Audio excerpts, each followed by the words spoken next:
Hey NP family! I took both the board exams for the family nurse practitioner, back to back, 1 week after another. Burnt out, over it, convinced I failed the second one, but passed both. The difference between the two exams is something nobody has talked about in a while, so I thought I would come out here and give you a little bit of insight. Here's the full context of where I was mentally when I was taking the exams, because it matters.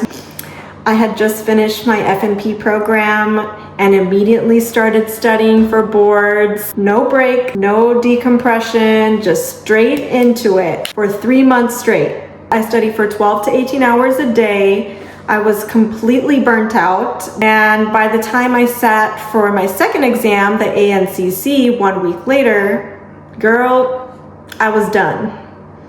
So you may ask, why did you take both? I just did it because I paid for it. I paid for both up front as a backup plan. My thinking was, if I failed the AANP, I already have the ANCC scheduled and paid for. Testing centers were filled up, and I did not want to just be looking for a date that I could take it sooner. So I paid for both just in case, and I passed the AANP, and I thought, well, I already paid for ANCC. I might as well take it. So here we are. Let's get into it. The AANP exam, it felt like it was direct, clinically focused. For someone like me who prepares the way I do, this format worked for me and in my favor.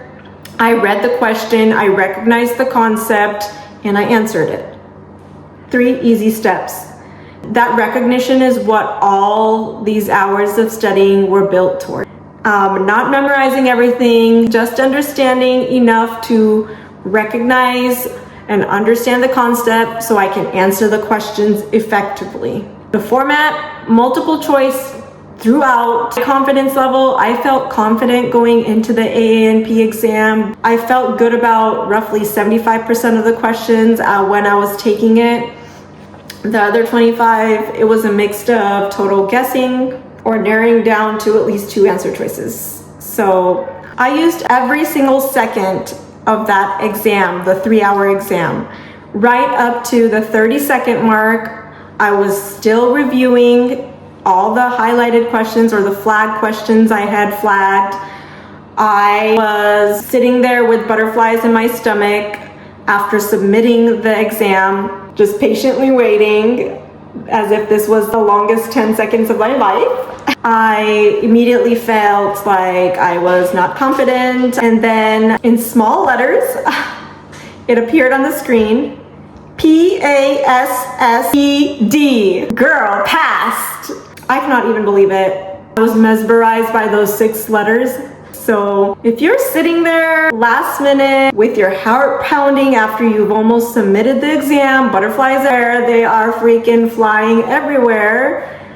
That's normal. Submit it anyways, because you're gonna have to, because you're gonna run out of time eventually. And that is that. 1 week later, the AANC rolls around.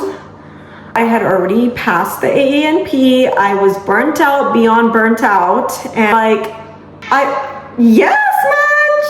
Look, it's my Munch. Say hello, his name is Tiger. He's my big boy. Where was I? Somewhere in the back of my mind, there was a part of me that said, well, I already have 1 certification. I'm okay either way. That's not necessarily the right way or the right mindset to go into an exam, but that was my reality. The fields were completely different from the AANP. If the AANP is asking something along the lines of, what color's the sky? And you would say blue, it would be like, girl, it is blue. Done. Easy. Next. In terms of the sentence structure. The ANCC, she was like, what color was the sky after you stepped outside in the rain? When the rain cleared, the rainbow appeared, and you were backpacking in China. Now, what color is the sky? Girl, what? Like, I spent most of my time decoding what the question was even asking. I had to be a little bit of a detective when answering these questions. The ANCC also included non-clinical, theoretical, healthcare policy, leadership concept questions, organizational theory questions. This content is not my strong suit. I would say with the AANP, it was 100% clinical based, so that was what I was used to. And DC has a sprinkle of non-clinical questions dabbled in there. Majority, a lot of them were clinical questions. For the record, I did not see any select all that apply questions. With process of elimination, ANCC required a lot of it. Multiple answer choices felt really good on many of the questions. And the fact that I had to rely on a skill I genuinely do not have was a lot. I finished 30 minutes early, not because I was confident, but I was mentally done. I just gave my best answer and moved on. Walking out of that exam, I was convinced I failed. I got my phone back from the testing center, checked my email because unlike the AANP, where it shows exactly what your pass or not pass status is on the actual screen after you submitted it, the ANCC, it just goes blank. And you get your results in your email. So after I got my phone back, that's the first thing I did. I checked my email literally minutes after I left the testing center. I opened my email and it said PASSED. Girl, I fell back. Let that be a reminder. How you feel walking out tells you absolutely nothing. Trust all the preparations, the number of hours you put in, studying for this exam, and just don't panic because you'll be fine. We are all fine. Comparison between ANCC and AANP. Here we go. Let me put these two exams neck to neck. AANP, it was strictly clinical.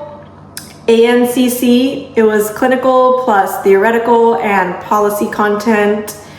It was just a little bit more encompassing of nurse practitioning. AANP, direct, clear questions where I prepared myself and used the question banks I used, where the sentence structure I felt was the most familiar to what I was used to even practicing. ANCC, there are more layers to the questions. You had to peel off the little layers of the question. It was a bit more abstract. It was hard to get, I'm saying. AANC, it was harder to apply process of elimination for me. AANP, results were shown right on the screen after you submitted it, and you got your test results right away.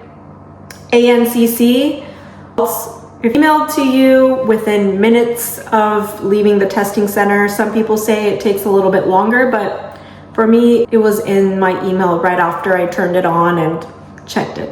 I know from a general consensus in both AANP, ANCC, you can have questions with images. ANCC specifically, you can have questions with choose all that apply and things of that nature. ANCC, it felt harder for me, but make your own judgment. Because this is just me, I'm just a girl. Just a quick note, the AANP exam is 150 questions and is 3 hours long. The ANCC exam is 175 questions and it's 3.5 hours long. Not all the questions are graded because some of them are just filler questions to determine if they're going to use it for future exams. What should you take? Girl, I can't really make that decision for you, but I can give you a little bit of a breakdown. Take the AANP if you're a clinical learner.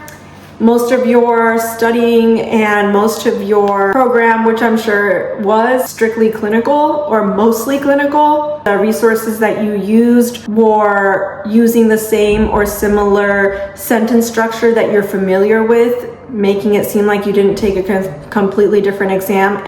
Now that I've taken the AANP, I felt like the question structure were very similar to when I was taking exams in my actual program for primary care 1, 2, 3, on and on.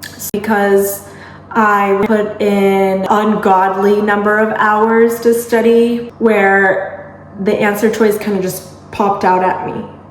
The ANCC, if you're a strong reader, you can handle abstract questions with a little bit of pizzazz and sazzazz here and there. You have an interest in healthcare policy or theory and you absorb that information. You're a good test taker who can really reason through uncertainty and just use your test taking skills. Just know that if you used the sources that were more geared towards ANCC, you may, or I even may have been like, ANCC was very manageable and I was able to implement process of elimination, knowing how horrible I take tests. And then take both if you're a little unhinged like me.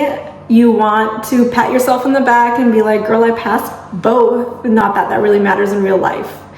Or you think you would get a refund if you didn't take the exam. Which one is better than the other? They're both valid, they're both rigorous, they will both make you a certified nurse practitioner. Just pick one that fits your brain. Nursing fam, that was a full honest review. Drop any questions you may have. So with that being said, subscribe and turn on your notifications so you can catch me outside. Just kidding. Just so you know the next video when it drops and to get a little bit of cortisol. Oh no.